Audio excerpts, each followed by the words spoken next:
A chamber stretched beyond human imagination. 17 kilometers of crystalline walls rose toward a ceiling that seemed to touch the stars themselves.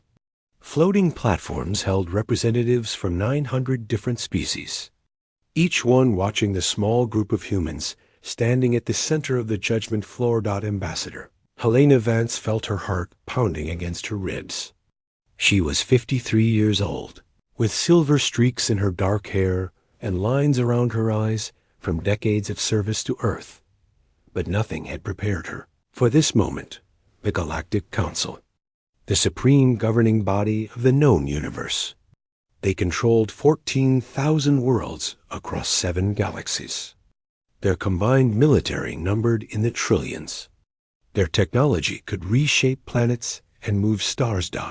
And today, they were going to decide if humanity deserved to exist.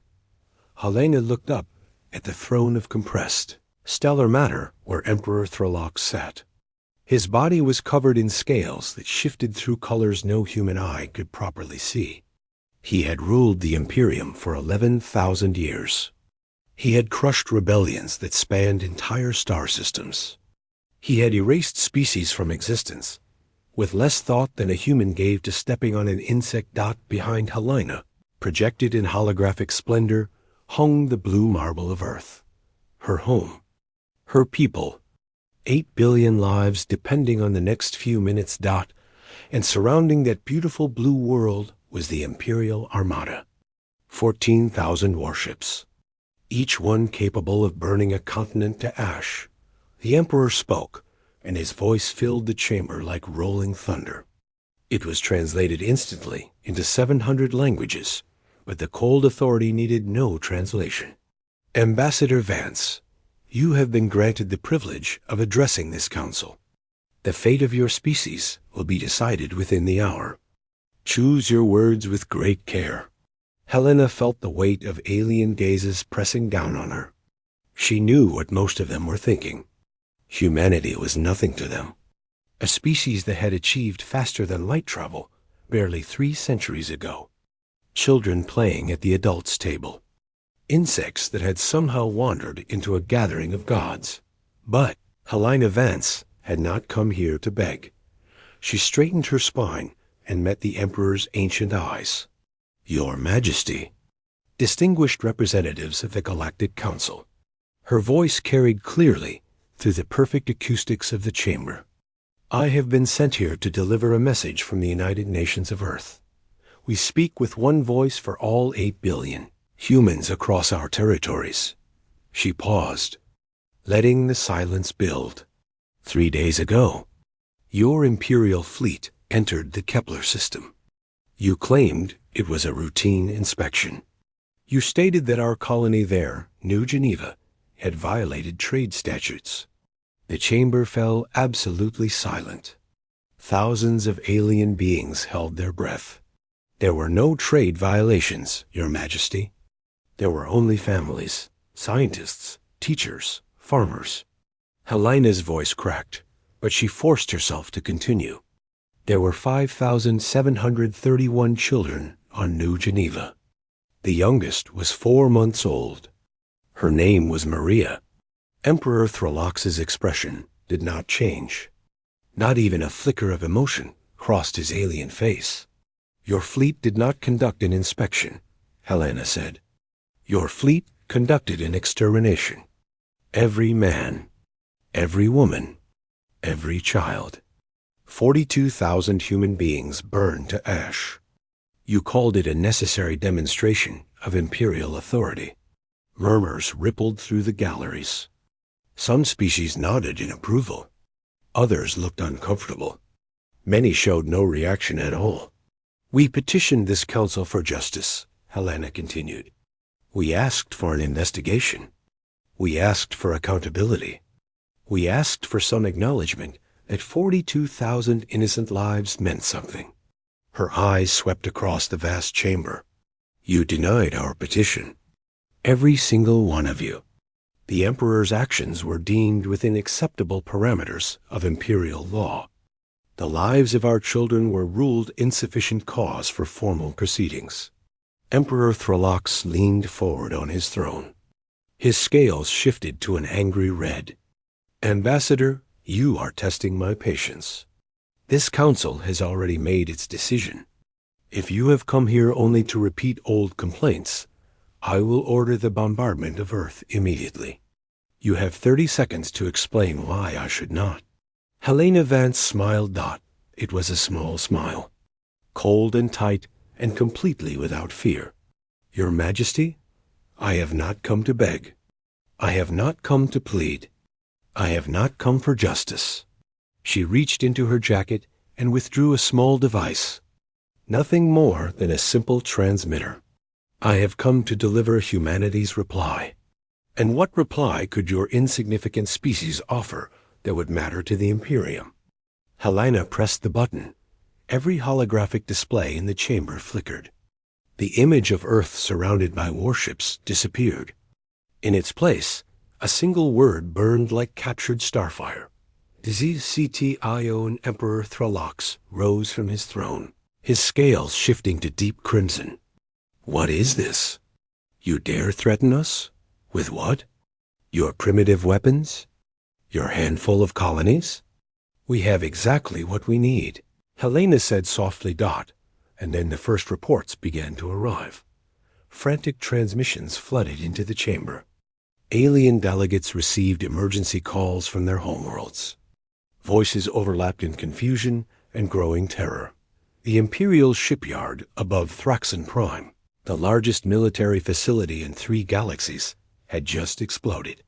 10 million workers. 3,000 ships under construction. All of it reduced to debris in a single instant. Before the Emperor could respond, another report came. The Eternal Gate, the hyperspace junction connecting the core worlds of the Imperium, had collapsed. Trillions of tons of exotic matter simply ceased to exist. 37 star systems were now cut off from the rest of the galaxy. What have you done? The Emperor's voice shook the chamber. What have you done? Helena stood perfectly still as chaos erupted around her.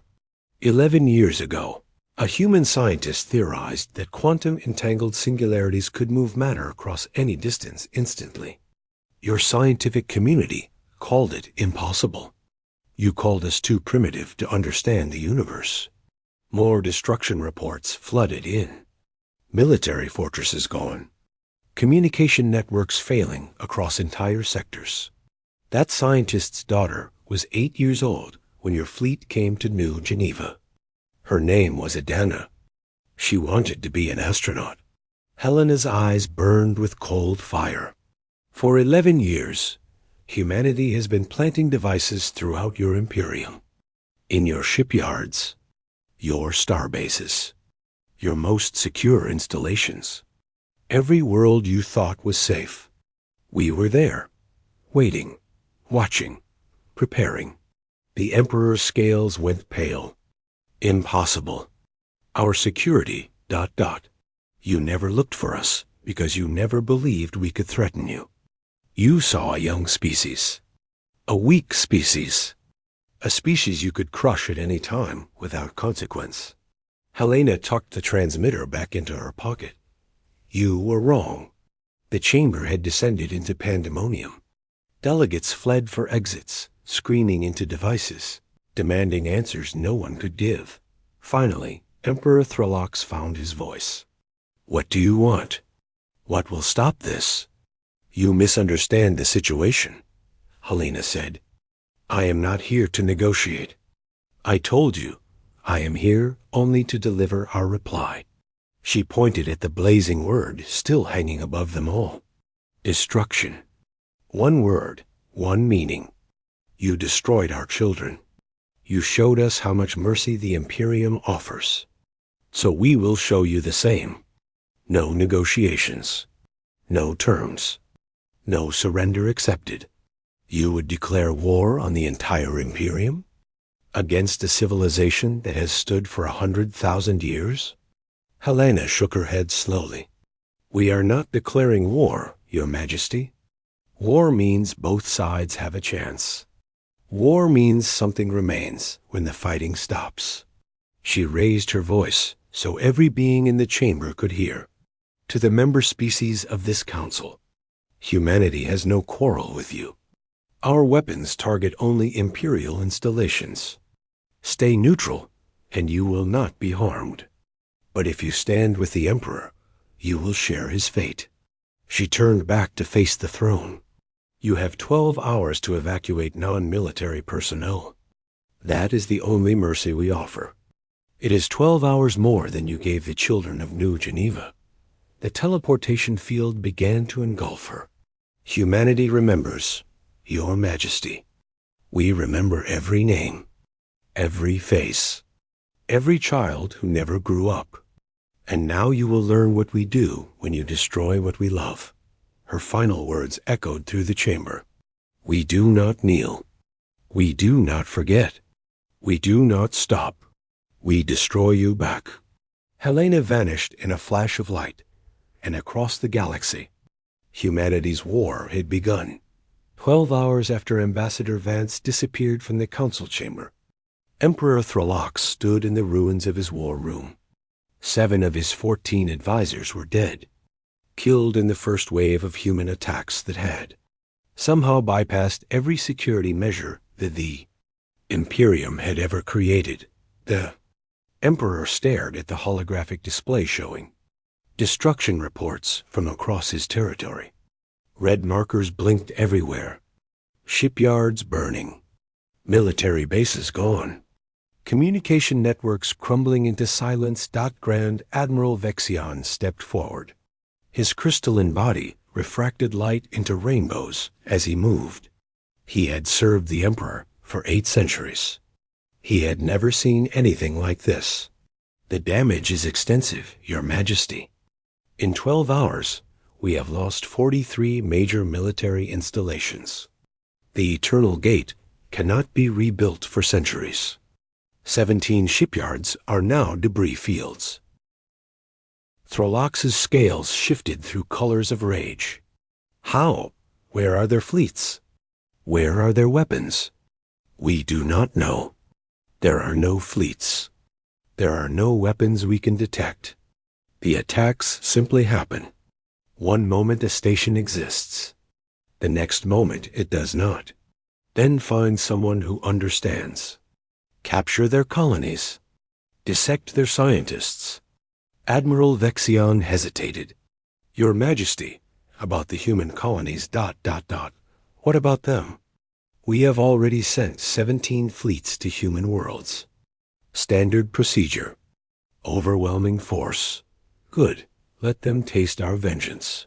That is the problem. The fleets have failed. Silence fell over the ruined room. Explain, Thralox said softly. This was his most dangerous tone. The first fleet reached the Navara system 4 hours ago. 112 warships against a colony of 3 million humans. The engagement should have ended in minutes. The Admiral's body flickered with stress patterns. The fleet was destroyed in 8 seconds. Every ship. No survivors. No distress calls. 112 ships? The second fleet never reached its target. They dropped out of hyperspace into a debris field. The remains of their own scout vessels.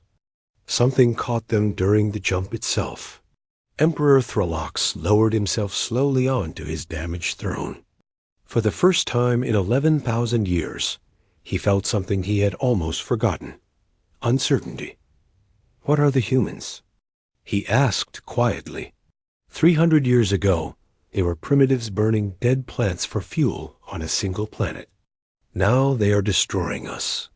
Admiral Vexion pulled up ancient reports. Our intelligence shows they deliberately hid their true capabilities. They sent ambassadors in primitive ships. They traded for technologies they did not need. They pretended to be weak. They deceived us. For centuries. Yes, we dismissed 17 intelligence reports warning of unusual human activity. We ignored them because we had already decided humanity was insignificant. Thralox's claws dug into his throne. We underestimated them, catastrophically. far across the galaxy, in the heart of a hidden asteroid called Prometheus Station, humanity's true leaders gathered around a holographic table. General Marcus Webb stood at the head of the table. He was tall with a shaved head and the kind of stillness that came from decades of making life and death decisions. He had lost his grandson on New Geneva. He had spent 3 years preparing for this moment. "Status report," he said quietly. Dr. Amara Okonkwo pulled up cascading data. She was small with graying hair and eyes that had held no light since the massacre.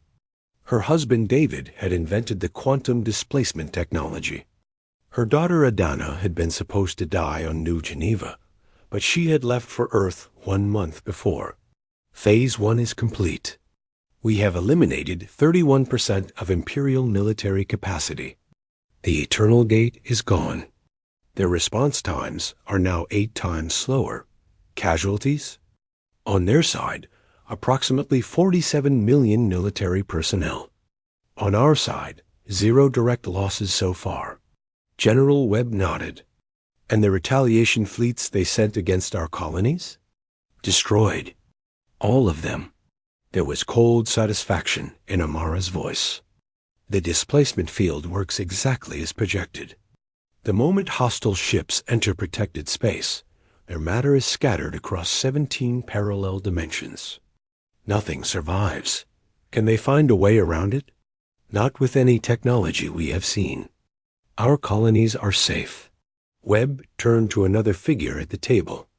A young woman with dark skin and intense eyes. Lieutenant Adana Okongwo, David's daughter. The girl who should have died with her family. Status on the Emperor's defenses? Adana's voice was professional and flat. His palace is the most protected location in the galaxy. 17 layers of quantum shielding. Temporal stasis fields. Dimensional anchors preventing any form of teleportation. Breaking through would require everything we have. But it can be done? Yes, her eyes were steady. I have been working on this problem since I was 12 years old. I have spent 11 years designing his death. Back in the Imperial Palace, the Emperor was receiving a very different report.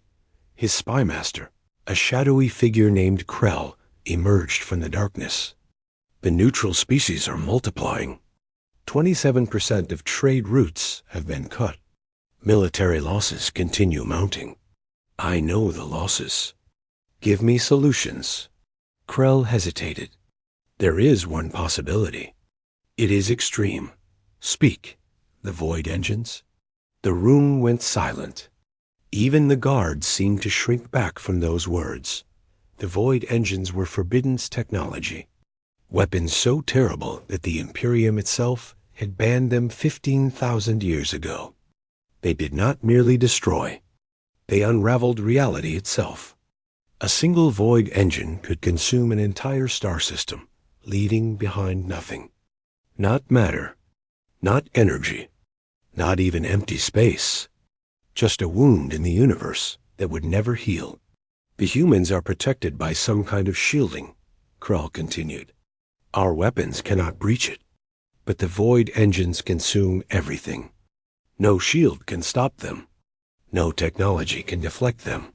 How many do we have? 7, hidden in dimensional vaults across the Imperium. It will take months to retrieve them.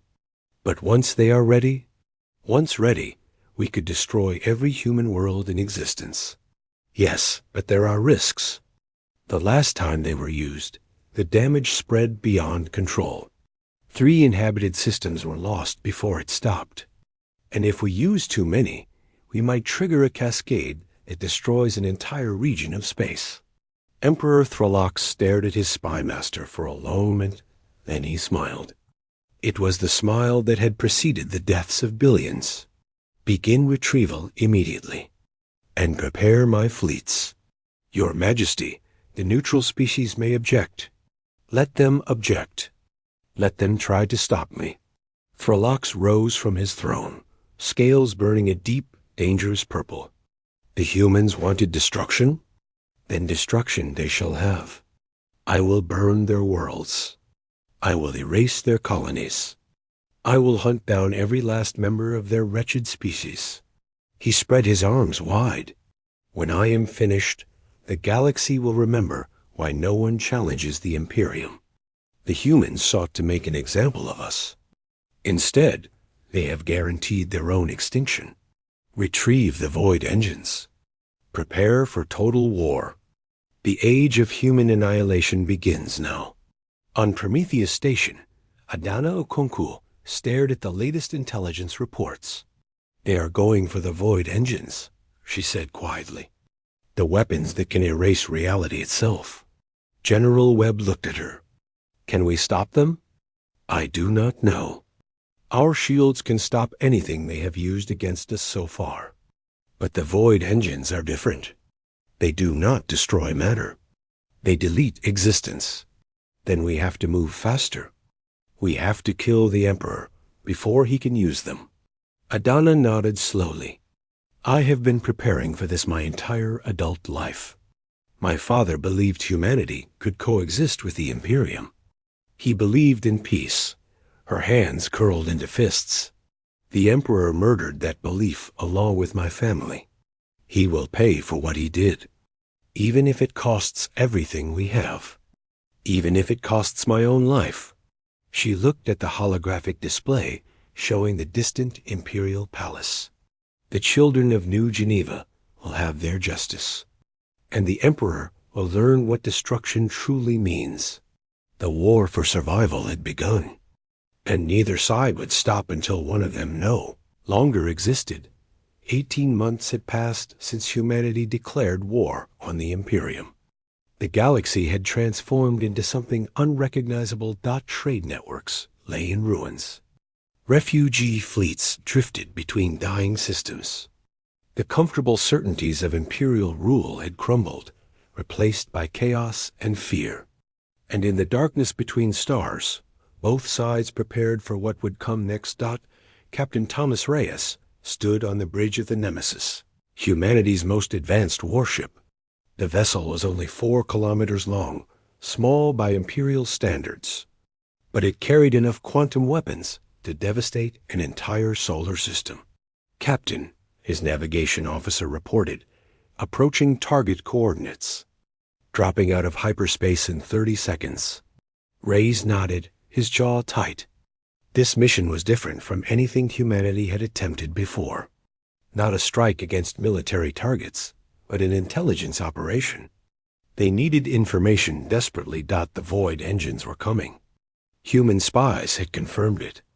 7 ancient weapons capable of erasing reality itself, slowly being retrieved from hidden vaults. If the Emperor deployed them against human worlds, no shield would save them. Emergence in 5, 4, 3... The Nemesis tore back into normal space. Immediately, alarms began screaming. Multiple contacts. Imperial battle group, 700 vessels. Shields up. Weapons ready. But even as Reyes gave the order, he saw something was wrong. The Imperial ships were not attacking. They were running, scattered in every direction, formations broken, weapons cold. What is happening out there? His sensor officer's voice trembled. Captain, you need to see this. The main view screen shifted to show the source of Imperial terror. It was a hole in space. Not a wormhole or any known phenomenon. Just absence.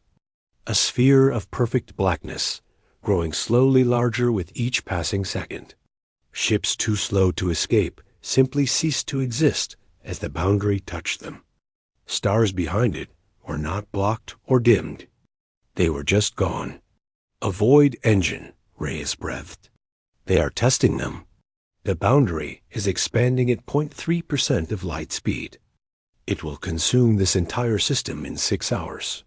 Can we escape? Yes, but Captain, there are inhabited moons in this system. 17 million Imperial civilians. Reyes stared at the growing void. His orders were clear. Observe, gather intelligence. Do not engage. Humanity could not afford to lose this ship. but 17 million people. Plot a course to intercept the evacuation fleet. Broadcast on all frequencies. Tell them we are here to help. Sir, we are behind enemy lines. If we reveal ourselves, ... then we reveal ourselves. Reis's voice was hard. The Emperor wants the galaxy to believe humans are monsters. We will not prove him right. Not today. The Nemesis turned toward the fleeing ships. Toward an enemy that had spent 18 months trying to exterminate humanity.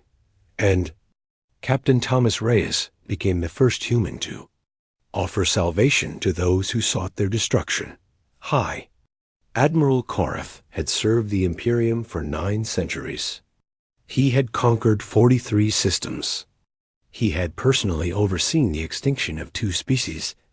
Now he watched the impossible unfold before him. They are taking our people aboard, his aide whispered. The humans are rescuing our civilians. I see it. The human vessel moved between the expanding void and the struggling evacuation craft. Its shields absorbed the edge of reality's erasure, holding back destruction while Imperial transports fled past. This makes no sense. They have been at war with us for 18 months. Why would they ... double quotes? Because they are not what we believed. Korath remembered the briefings before the war. Humans were primitives, inferior, easily crushed. Those briefings had been catastrophically wrong.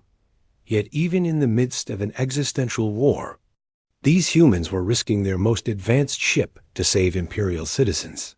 Admiral? Your orders? Korath was silent for a long moment. Signal the evacuation fleet. All vessels proceed to safety. Do not engage the human ship. Let them complete their rescue. Sir, they are saving our people. The least we can do is allow them to succeed. The Nemesis held the line for 97 minutes. Captain Reis saved 14 million lives before his shields finally failed. The void consumed the ship and everyone aboard. On Prometheus Station, the news hit like a physical blow. The Nemesis is gone, General Webb said quietly. Captain Reis held until the last possible moment. The War Council sat in stunned silence. The void engines are fully operational, Dr. Amara Okonkwo reported. The Emperor has already deployed 2 of them. The Virith system is completely erased. If he continues at this rate, how long until he can reach Earth? 6 months. Perhaps less. Can the displacement field stop them? Amara's silence was answer enough. There has to be something, Commander Elena Jiang said. Some countermeasure. There is none. Adana Okonkwo's voice cut through the room. The void engines do not destroy matter. They delete existence. Our shields, our weapons, none of it works against something that simply removes reality. Then what do we do? Adana looked at General Webb. We do what we planned from the beginning. We kill the Emperor. The resources required ... are irrelevant now. If the void engines reach Earth, we are dead regardless. Our only chance is to eliminate the Emperor before he completes deployment. The engines require his personal authorization codes. Kill him, and we buy time. The palace defenses? Still formidable. But I have refined my plans. I can create a breach lasting approximately 4 seconds. Enough time for a team to infiltrate, reach the throne room, and complete the mission. What kind of team? Adana's eyes were cold. A team that knows they will not be coming back. General Webb stared at the holographic palace for a long moment. Find me volunteers. And Adana, if this is our last chance, make certain it counts. It will. The Emperor murdered my family. Before this war ends, I will watch him die. Even if it costs your life? A terrible smile crossed her face. Some prices are worth paying. In the Imperial Palace, Emperor Throlox was celebrating. 3 more human colonies eliminated. He crowed to his court. The void engines performed beyond expectations. The courtiers cheered, but there was desperation in their voices. The war had not been the quick victory they expected. A nervous advisor approached. "Your Majesty, there have been protests. Some allied species are concerned about the void engines. They fear. I do not care what they fear. The humans defied me. They humiliated me. They made me look weak." He raised a clawed hand. "The void engines will continue. Every human world will burn. And when it is done, the galaxy will remember what happens to those who challenge me." His spymaster Krell stepped forward. "Your Majesty, our intelligence suggests the humans are planning something. The target is unclear, but the timing matches your victory celebration next month." Thralox laughed. "Let them plan. My palace is impenetrable. No force in existence can reach me. The humans have surprised us before, and they have learned their lesson. Their flagship is atoms scattered across the void. Their colonies burn. They are defeated. They simply do not know it yet." The Emperor settled back on his throne. "The destruction of humanity is inevitable. Nothing can stop it now." But across the galaxy, in the hidden depths of Prometheus Station, 12 volunteers had already begun their training. They knew they would die. They had accepted it. The only question was whether their deaths would mean something. Lieutenant Commander Yuki Tanaka reviewed the mission parameters one final time. She was 41 years old. Her husband and children had died on New Geneva. She had waited 18 months for this moment. 12 of us against 10,000 guards, she said to her team. 4 seconds to breach. 3 minutes to reach the throne room. 0 chance of survival. She looked at their faces. Young and old. Men and women. All of them volunteers. All of them ready to die. But if we succeed, we save our species. We stop the void engines. We give humanity a chance. She straightened her spine. For the children of New Geneva. For everyone we have lost. Let us show the Emperor what humans do when they have nothing left to lose. The countdown to humanity's most desperate gamble had begun. The infiltration ship. Whisper crept through Imperial space for 3 weeks. It was so heavily shielded that Imperial sensors passed right through it, seeing nothing but empty void. Inside. 12 humans prepared for death. Lieutenant Commander Yuki Tanaka studied the palace layout for the 1000th time. She had memorized every corridor, every guard rotation, every emergency protocol. She knew exactly how long they had to live once they materialized inside those walls. 3 minutes. Maybe less. "Commander," the pilot reported, "we are in position. The victory celebration begins in 6 hours. Tanaka nodded. Millions of Imperial citizens were gathering to watch the Emperor declare final victory over humanity. The palace would be filled with dignitaries and officials. And most importantly, the Emperor himself would be on his throne. It was also when the palace defenses would be most stressed. Managing crowds and celebration logistics. "Adana," Tanaka spoke into her personal communicator. "We are ready." Across the galaxy, Adana Okonkwo's voice came through clearly. "I am initiating the breach in 3 hours. Rest while you can." "Adana, if we succeed, what happens next?" A long pause filled the channel. "Then we fight on. My father believed humanity belonged among the stars. He believed we could be better than conquerors. The Emperor tried to destroy that dream. If you succeed, you give it a chance to survive. And if we fail, then I will find another way. Humanity does not give up. That is what the Imperium never understood about us." Tanaka smiled grimly. "Then we will not fail." 3 hours later, 12 humans materialized in the heart of the Imperial Palace. Alarms screened instantly. Lights flashed crimson. The sound of running feet echoed through corridors, designed to intimidate lesser beings. "Move!" Tanaka shouted. The team exploded into action. They cut through the first wave of guards before the defenders could register what was happening. Human weapons fired projectiles at near light speed, penetrating any known armor. Left corridor. 6 hostiles. Neutralize and advance. Guards fell. The team pushed forward. Behind them, massive doors slammed shut.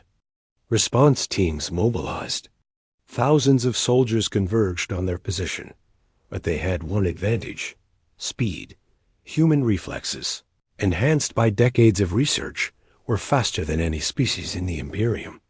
Where guards saw blurs, humans saw opportunities. Throne room, 200 meters.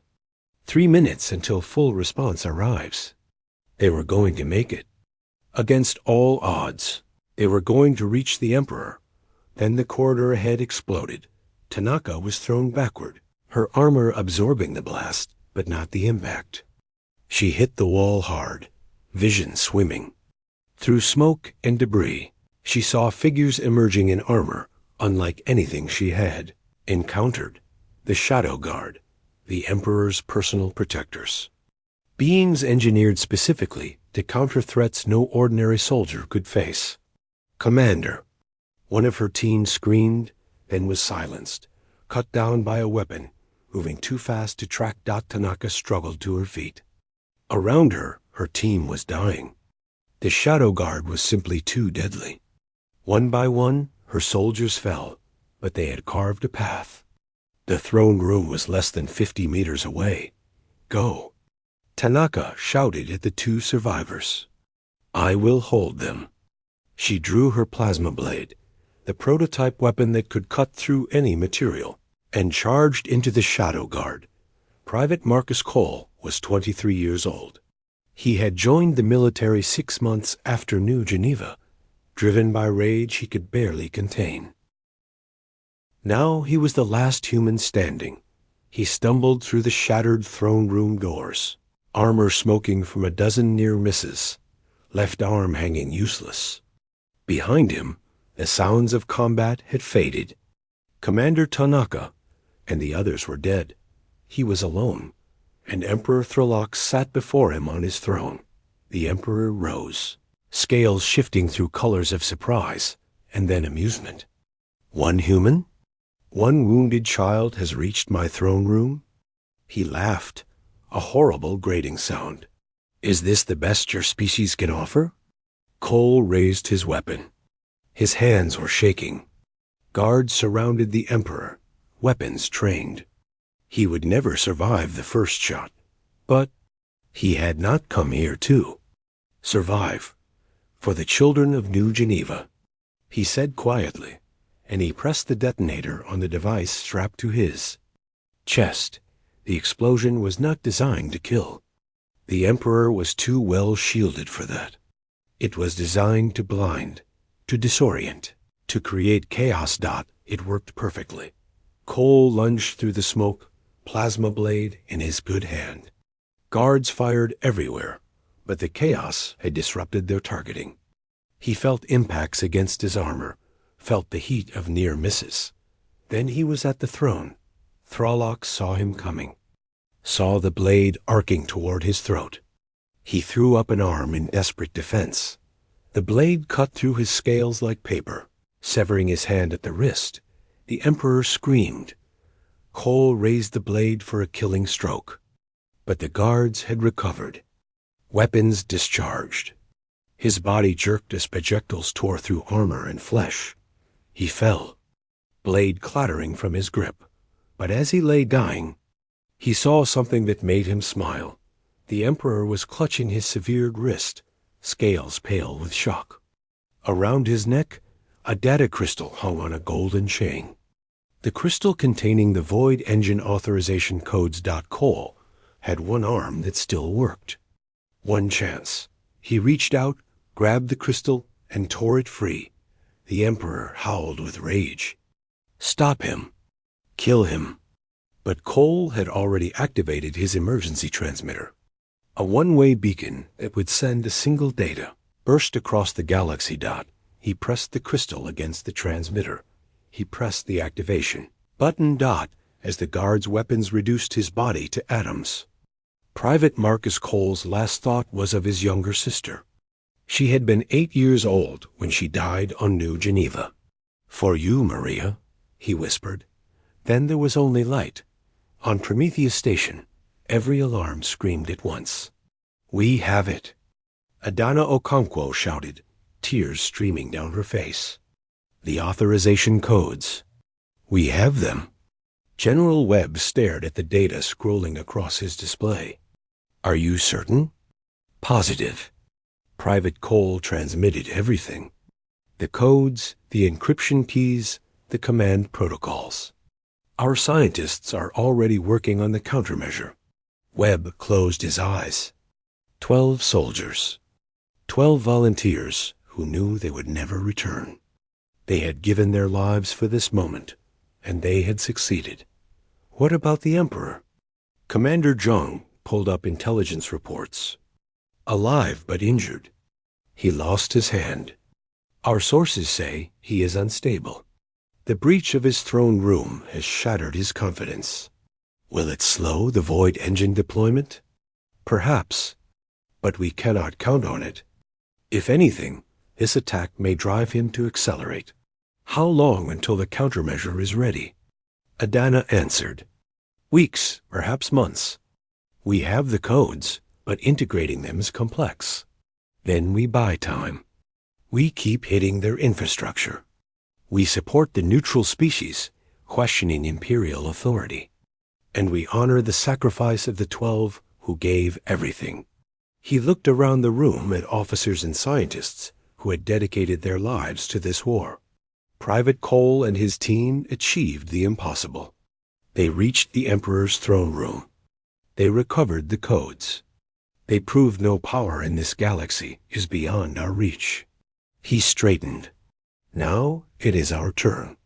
We will build the countermeasure.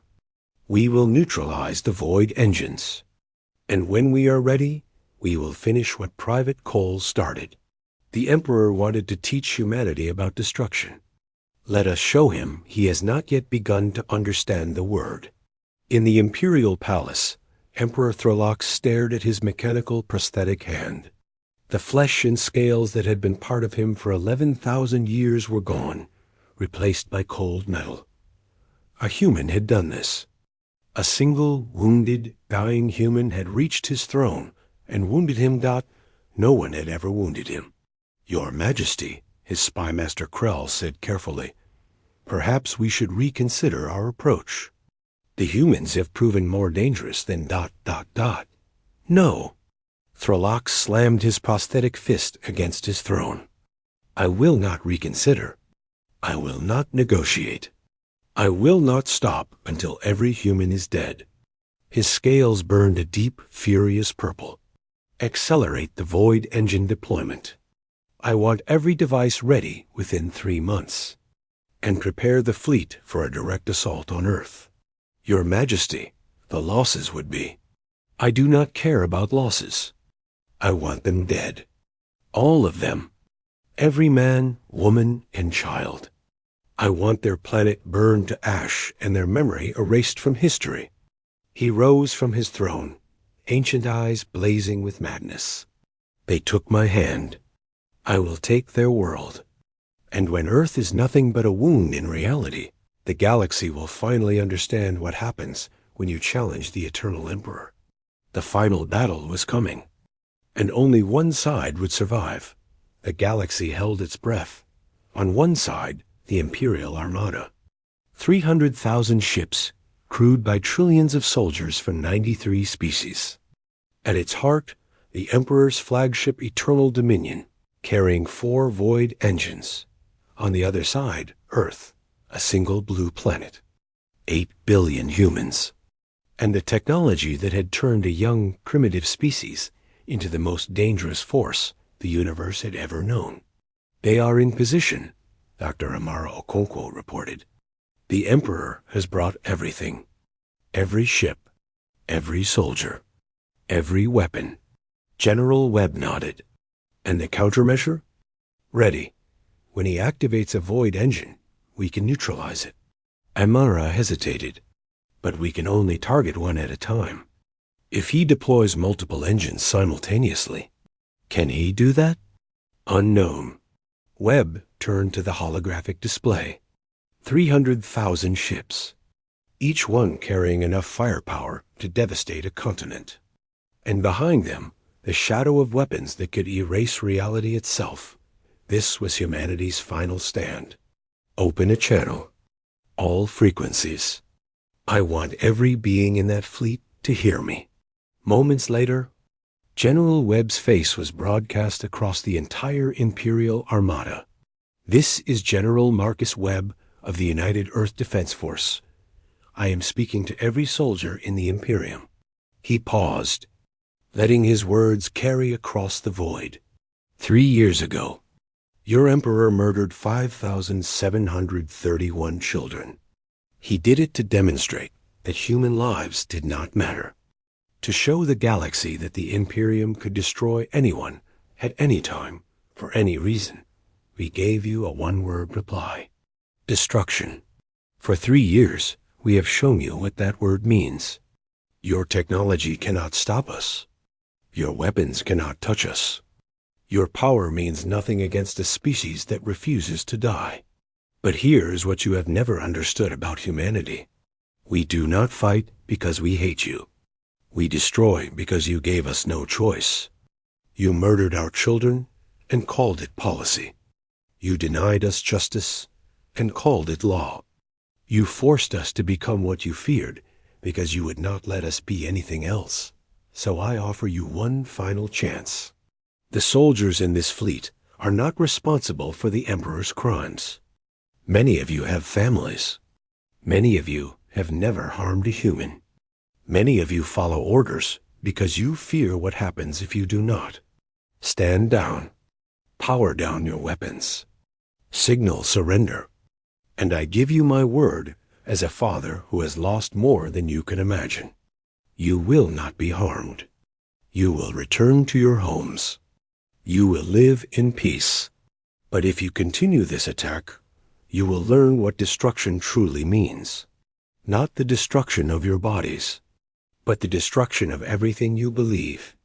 The destruction of the lie that strength means cruelty, that power means oppression, that the strong have the right to abuse the weak. You have 60 seconds to choose. The channel closed. In the Imperial flagship, Emperor Throlox screamed orders. Attack! Attack! Why are you hesitating?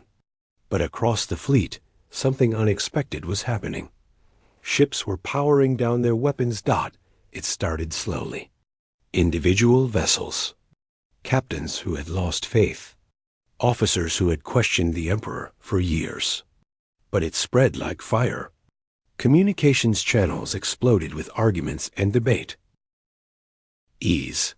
Voices silent for too long finally speaking out. High Admiral Korath addressed the command frequency. They offered mercy. After everything we have done, they offered mercy. I do not know if they will keep their word, but the Emperor has never offered anyone mercy in his entire reign. This is treason. Throlox snarled. Look at your fleet, Your Majesty. 1/3 has already surrendered. Another third is wavering. You no longer have the force to guarantee victory. I have the void engines. And if you deploy them, you prove the humans right. You prove you are exactly what they said. A murderer of children. A destroyer of innocence. The Emperor's scales shifted through colors of rage. I have ruled for 11,000 years. And in those years, you never faced an enemy like this. An enemy that would die rather than submit. An enemy that would risk everything to save their people, then offer to save ours as well. Korath straightened. I am standing down my fleet. Any vessel that wishes may join me. And if the Emperor wants to stop me, he will have to fight through his own people. The fleet fractured. 200,000 ships stood down. 50,000 held position, uncertain. And the remaining 50,000 rallied around the Emperor's flagship. It does not matter, Throlox hissed. I do not need the full fleet. I will deploy all 4 void engines at once. Your Majesty, the risks. Silence. The Emperor rose from his throne, madness burning in his ancient eyes. They humiliated me. They wounded me. No one has ever wounded me. They will pay, even if I burn the entire galaxy. He activated the control console. Authorization Throlox Eternal. Deploy all void engines. Target Earth. Execute. Across the fleet, 4 massive weapons began to charge. On Prometheus Station, Amara Okonkwo watched the readings spike. 4 engines deploying simultaneously. We can only stop one at a time. Wait, Adana interrupted. Her fingers flew across her console. The codes. There is a pattern. A flaw in the authentication protocol. Adana, we do not have time. Then give me time. Adana shouted. My father died for this. Captain Reyes died for this. 12 of the bravest humans who ever lived died for this. I will not let their sacrifice mean nothing. She dove into the code, mind racing faster than ever before. The void engines were charging. In moments, they would fire.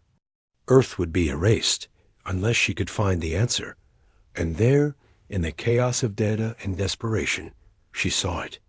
The authentication cascade is linked. If I reverse the primary signal through the quantum entanglement matrix, the feedback will cascade through the entire system. All 4 will fail. Do it. Adana entered the command sequence. Her hands shook. Everything humanity had fought for came down to this moment. She pressed execute. For one endless instant, nothing happened. Then the void engines died, all 4 of them. The weapons that could erase reality simply shut down. Their dark hearts went cold. Their impossible energies dissipated harmlessly into space. On the Emperor's flagship, alarm screamed. What happened? Why are the engines offline? No one could answer. But on Prometheus Station, Amara Okonkwo was staring at her daughter with tears streaming down her face. You did it? Adana, you did it. Adana looked at the proof that the void engines were neutralized. She allowed herself one moment of relief. Then she straightened. The Emperor is still alive, and we still have a war to win. Emperor Throlox stood alone in his throne room. His fleet had fractured. His weapons were useless. His closest advisors had abandoned him. Admiral Korath's voice came through the communications channel. It is over. Surrender now and face justice. The holographic display flickered to life. A young woman with dark skin and burning eyes stared at the Emperor. Okonkwo faced the monster who had destroyed her world. My father was a scientist. He believed humanity could coexist with the Imperium. He believed in peace. You murdered that belief along with my family. Throlox said nothing. His scales had gone pale. My sister Maria was 8 years old. She wanted to explore the stars. You took that future from her.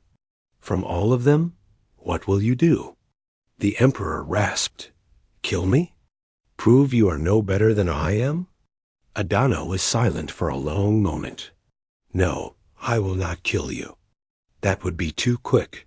She leaned forward. Instead, I will let you live. I will let you watch your empire crumble. I will let you see the species you enslaved rise against you. I will let you witness everything you built turn to dust. And every day, for however long you survive, you will know that a young species you called primitive brought you down. Not through hatred, not through cruelty, but through courage and sacrifice, and the simple belief that children deserve to live. Her voice hardened. Humanity remembers. We remember the 5731, and we will build a galaxy where nothing like New Geneva ever happens again. The display flickered off. Emperor Throlox the Eternal.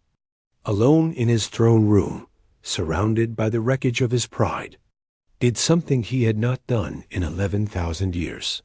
He wept. 5 years later, the galaxy had transformed. The Imperium was gone, replaced by a council of equal voices where every species had representation. The void engines were permanently dismantled, and on 1,000 worlds, monuments honored those who had given their lives. On Earth, a memorial wall stretched for kilometers, every name carved in stone. Every human who died in the war dot at the center, in letters of gold, were 5,731 names. The children of New Geneva. Adana Okonkwo stood before the wall. She was in her 30s now, gray threading her hair.